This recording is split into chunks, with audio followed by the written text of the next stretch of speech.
Pour la célébration de la Journée internationale des personnes handicapées, toutes les associations membres de la Confédération des organisations des personnes handicapées de Côte d'Ivoire étaient présentes au district d'Abidjan.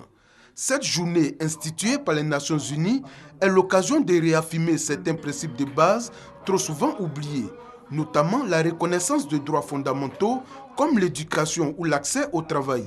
Justement, l'accès au travail reste à ce jour la plus grande préoccupation des handicapés de Côte d'Ivoire, même s'ils reconnaissent que le gouvernement mène déjà des actions en leur faveur.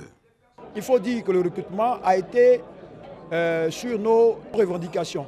Nous ne savions pas que le gouvernement pouvait nous apporter beaucoup plus dans l'auto-emploi, dans l'entrepreneuriat. Vous le savez, les personnes handicapées sont beaucoup artistes et artisans.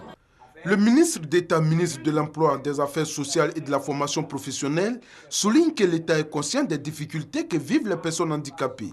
Il les a assurés que bientôt, leurs préoccupations connaîtront des réponses satisfaisantes. La question du siège, pour moi, je vous dis, c'est une question qui est réglée. Parce que le Premier ministre a donné des instructions au ministère de la Construction à travers la SOGEPIE.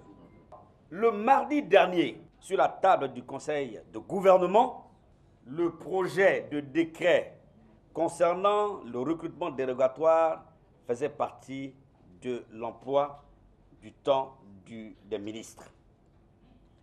Le Premier ministre étant absent, il a simplement décalé d'une semaine. En marge de cette célébration officielle, le ministère d'État, ministère de l'Emploi, des Affaires sociales et de la formation professionnelle a fait des dons aux personnes handicapées. Des tricycles, des béquilles, des cannes anglaises et des cannes blanches leur ont été remis afin de leur faciliter la mobilité.